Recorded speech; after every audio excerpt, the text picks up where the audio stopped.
Hi guys, welcome back to my channel. In today's video I want to talk about common leopard gecko behaviors, and I might even include some uncommon ones in here or some that you've never seen, just so that I can make sure I'm covering all my bases. Before we get started, I'd like to ask that you subscribe and hit the notification bell to be notified of when I post new videos. And also, I'm going to leave a list of timestamps in the description that you can use to jump around the video at your discretion. I'm going to list out each behavior and then a timestamp next to it, so if you just are interested in that behavior, you can just go down there and click on that one and it'll take you right to that section of the video where I talk about that behavior. That said, I recommend watching most of the video for people who are new to keeping leopard geckos. That way you can be aware of all the behaviors that you might see. I will also try and include clips of my geckos executing these behaviors throughout the video. I don't know how many I will have on camera, but I'll try and do my best to get as many as possible. That way there's actual evidence of what it looks like instead of me just describing it. I'll do my best. First up, we have yawning or gaping mouth. Now, geckos will open their mouth and stretch and yawn, or like leave their mouth gaping for a second from time to time. A lot of times it'll be like after they've just eaten something, because like it's a way of helping the food get down their throat. But if your gecko is doing this with frequency, like they're regularly gaping their mouth, or it seems like they're gasping for air, or if they have finished eating like some time ago, maybe like an hour, and they're still doing a lot of gaping, it could be that one, the food is stuck in their mouth, or two, if they're doing this when they're not eating, it could be a respiratory infection. Now please don't see your leopard gecko gape once and immediately just be like, oh my god, it's a respiratory infection, or oh my god, it's choking, because what I'm talking about is like when it happens with frequency over and over again. So don't panic if you only see it once, okay? Okay. Another common behavior is vent licking. So leopard geckos have a little like slit between their legs at the base of their tail. That is where they reproduce, that's where they use the bathroom. And so a lot of people refer to it as a vent. And so vent licking is when they are cleansing that area. Most times it's going to be completely fine that they do that. You don't need to fret, but you can always check afterwards and see if they were trying to clear out a sperm plug. In males, of course, females don't get sperm plugs. You can also check afterwards to see if there might be any other issues like prolapse or something like that. But otherwise, it's a completely normal behavior, so you don't have to fret. Another common behavior is when they rub their body on the decor in their enclosure. So like they'll kind of like slink along the cork bark or the resin hide or whatever you have in your enclosure. And there's a couple of reasons why they might do this. They might just be about to shed, or they're in shed and they're using the decor to help peel the shed off, or to like scratch their skin so they can get the shed started. They may also do it because they have an external parasite, which is a lot less common. So again, there might always be a negative to these. Just don't immediately jump to the idea that that's what it is, but it's worth noting that it could be either of those things. Eyeball licking. Leopard geckos will lick their eyeballs from time to time. Sometimes they'll do this after eating, and I think it helps them swallow their food, like move it along their throat. Another reason that geckos will lick their eyes is to cleanse them. Another reason they can lick their eyes is if there is some sort of debris or infection occurring in the eye, and that's their way of trying to clear the debris or like clear the infection. And I have a video all about leopard geckos and eyes, both like defects and injuries, and so I will leave that right up here and in the links below. Another leopard gecko behavior that I think is so funny is when they scratch their head with their back leg, which I have only seen my leopard geckos do a few times, and I've also seen my bearded dragons do it a couple times, but it cracks me up because like dogs do that. You know, like they'll sit down and scratch their head with their back leg. So when I see my reptiles do it, it's just so funny. They might be doing this because they're itchy. They might be doing this because they have stuck shed. They might be doing this because they have some sort of external parasite. Or it could simply be that they have like debris on their head they're trying to get loose. Could also be a drop of water. Like if you get a drop of water in a gecko's head, sometimes they'll go and they'll try to fling off the drop of water. It's very funny. So now let's talk about a couple behaviors of the tail. So I'll describe this as two separate tail movements. So the first one is tail waving, which is like this, where they do it like real slow like, and it's the whole tail that moves. It's like lifted up into the air and they move it. And I think I have a video of this, so I'll be sure to include it if I have it. But basically it's just a defensive display. Geckos will do this when they see other geckos, when they see big animals walking by their enclosure, when they see you, if they get startled. It's just like a defensive display, like, hey, I'm this dangerous creature, don't mess with me. When it really, honestly, it's just adorable. A way that you can address this behavior if it occurs a lot is to familiarize your gecko with yourself. So like make sure that they don't just associate you as like this big scary thing coming by their enclosure. Try and have a front opening enclosure because it allows them to like come out and see you on like an equal playing field rather than you being a predator reaching in from above all the time. And just like put yourself around the enclosure more often. Try and talk around the enclosure more often. Leave your hand on the floor of the enclosure more often. Tongue feed more often and do that before handling so they associate you with food, just so they know like you're a good thing. But some geckos are naturally just going to be a little bit more flighty or a little bit more nervous, and so if your gecko just tends to tail wave a lot, it is what it is. The other tail behavior is tail vibrating, and this is not up in the air, but rather usually it's like a little tilted or laying flat out, and it's where they will rapidly shake the end of their tail. And typically male will do this when they sense a female is present, and a lot of times it will like rattle against something in the enclosure, so suddenly you hear this and it's like, oh my god, what is happening, what's in this room? But really it's just your gecko like, I smell a lady. One of the first times I ever noticed this was when I was way back when, 2015.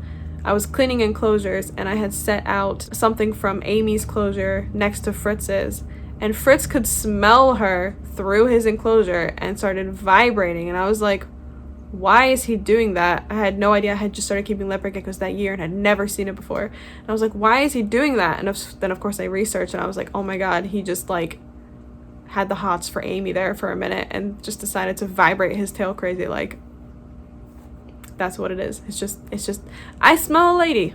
Another common behavior leopard geckos have is vocalizing, and it will often just sound like little squeaks or chirps. They're not loud, they don't bark, they don't scream, nothing like that, but they do get a little bit of vocalization.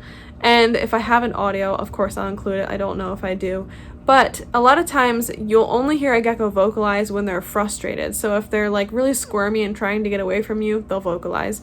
If you're doing something to them they don't like for example, if you are removing stuck shed, or if you are administering medication, or even if you're just doing something mildly annoying like petting their back or something, they might just give you a little squeak. I've heard my enigmas vocalize when they're removing their shed because it's a very frustrating, stressful time for them, and so they have vocalized then. So it's not super common that they'll vocalize. Some are going to be more vocal than others. My leopard gecko Liana is very vocal. Brienne has been very vocal over the years. And so some are going to be more vocal and some will never make a sound. But it's relatively normal. It's just an indicator of like frustration or stress. Another indicator of stress is rapid breathing. Now typically you'll see this by like big large puffs of inhaling that you can see in their abdomen. You can also see it in their throat when their throat expands. It's just really rapid, and rapid breathing occurs in a number of species including humans when they're stressed out. This can also happen from excitement, so if your leopard gecko sees food, they'll immediately just start breathing heavier because relatable. If I see a chocolate chip cookie, I breathe heavy too, so I get it.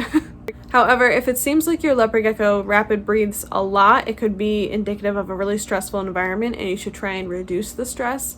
And also, if your leopard gecko isn't stressed, but it's like rapid breathing a lot, even when it's relaxed, it could be indicative of a respiratory infection. Another behavior that's common for leopard geckos, and it's lovingly referred to as splooting. Splooting is basically where a leopard gecko is sleeping in a really strange position, really flat out pancake with their limbs all splayed out.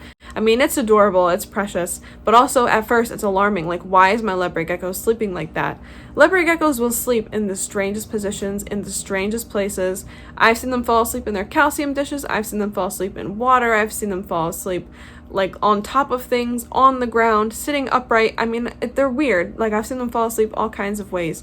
And so as long as your gecko is healthy and safe and secure in their enclosure, however they want to fall asleep is their business. I would say a splooting gecko is indicative of extreme comfort. Like a gecko splooting is like, oh, that's a good nap they're having. That's a good sleep. Glass surfing is another behavior, and it could just be other materials. It doesn't have to be just glass. Like, for example, if your enclosure is made out of acrylic. But the idea behind glass surfing is where a gecko stands upright and like presses its body against the glass. A lot of times this is indicative of boredom or just restlessness because they're not getting enough enrichment or don't feel secure enough in their enclosure. The reason it's called glass surfing too is because it happens often in aquariums, which are four-sided glass and they let light in all directions. So I really recommend a front opening enclosure with the other sides blocked off and not open, because it will make your gecko feel more secure. Now, you also might be having a lack of enrichment in the enclosure, so I recommend putting more things for them to climb on and engage with. During ovulation season, female leopard geckos will glass surf like relentlessly, and it's just because they are restless. They are just, trying to reproduce, which is like what, their body tells them to do. So just keep in mind that during spring, female geckos will be surfing. It is what it is. They're going to be restless. They're going to be climbing a lot. They'll be surfing. Oh, ovulation season is great. Another behavior that leopard geckos have is similar to glass surfing, which is climbing. And the reason I included climbing is because a lot of people think of leopard geckos as like ground-dwelling terrestrial creatures. And sure, while they're not like a crescent gecko, they do enjoy climbing and definitely will climb if given the opportunity. Another behavior is holding one eye closed or both eyes closed. This could be indicative of it is too bright where they are, like they have light sensitivity. It could be indicative of debris in their eyes, like their eyes are irritated from something being in there. Most commonly, I see this with eco-earth or like straight sand. It could also be from infection. It could also be from stuck shed. It could also be from just wanting to be left alone. Sometimes when I'm trying to socialize with my geckos, they'll just close both eyes and stop looking at me as if I'm not there, which is rude, but also understandable, because I'd want to be left alone if I was bothering me too. But just make sure that you're able to get your gecko's eyes open again. And again, I have a whole video, like I said, talking about eye injury and defect, so make sure you watch that. If you just see it happen once, you can probably just leave it be and check on them again later. If they're still doing it, then I would probably check and see if you can get them to open their eyes a little bit. Stuck shed is probably going to be your biggest concern with leopard geckos, and eyelids being closed or light sensitivity, because those are the two most common ones that I see. Another behavior that you might see in a leopard gecko is wobbliness, or like a strange, unnatural walk, or even falling over. A lot of people will message me and send a video of their gecko having like a strange gait and also kind of like toppling over. And they'll say, is this gecko having a neurological problem? And I'll say, no, it has metabolic bone disease. And you can tell because the legs are bent at an unnatural angle, and because the back is hunched, and because they look weak. A neurological disorder moves different than metabolic bone disease, but it's going to be difficult for someone who's untrained in that to be able to tell. Most times, it's going to be a gecko that has metabolic bone disease, because neurodisorders are not as common as MBD, and also because a lot of times MBD will occur after the gecko's care has been neglected, whereas neurological disorders are usually going to be happening before the person ever gets the gecko. So if your gecko just starts randomly exhibiting this behavior, either they suffered a head injury, they have metabolic bone disease, or they have some sort of other illness going on, like vitamin deficiency, or perhaps even like a tumor inside their head. There's something causing it. 9 times out of 10, it's metabolic bone disease. Another symptom that you might see is stargazing. Now, please do not confuse stargazing with simply just looking in one direction. A gecko that's stargazing will have their head like unnaturally posed and will be staring in a direction for like 30 seconds. Like, it is a prolonged glance. Healthy leopard geckos do not stargaze. They may glance in one direction or have their eyes trained on something, but it's not this unnatural absent stare at something that's stargazing. Stargazing is indicative of a neurological condition, but it could also be associated with blindness. Geckos who are blind might stare abnormally for long periods of time simply because they can't see. However, I have a gecko who is blind and he does not stargaze, so just keep that in mind. Another behavior that they might exhibit is food aggression. I was asked to cover this one. It originally wasn't on my list. I wouldn't say that food aggression is something that leopard geckos can have, because like typically when you think of the word food aggression, you think of dogs having food aggression and being able to train that behavior out of them. Leopard geckos just might be like hungry. They might just be wanting to hunt or having that prey drive. It's not quite the same as having food aggression, because they're not trying to attack you for taking their food or for interacting with their food. It's literally just like, oh, my instinct is to hunt this and jump at this. So the person asked me to cover food aggression, but I wouldn't call it food aggression. I would just call it a high prey drive. So a high prey drive for a leopard gecko might mean that, like, the moment you walk by their enclosure, your food. The moment you open the enclosure, your food. The moment you move your hand in front of them, your food. So the way that you can fix this problem is to have a front opening enclosure. That way they can see you coming instead of from above, which makes them think they're going to be predated on, and they also can't see when you're offering food or when you're just trying to handle them. So have a front opening enclosure and then offer them food on tongs before you handle them. That way that their prey drive is satiated, and then you can interact with them after that. Digging is another normal behavior for leopard geckos. Some will never dig, and then some will dig relentlessly. Of course, there's going to be a variation. All leopard geckos are different in their behaviors. If you would like to offer a dig box or substrate, I would recommend doing your research on what substrates are best. Please, for the love of God, not use eco-earth or straight sand or walnut shell or gravel. There's a lot of substrates that are decent that you can even make yourself, but do not use any of the ones I just mentioned. Oh, and no calcium sand. Calcium sand's bad.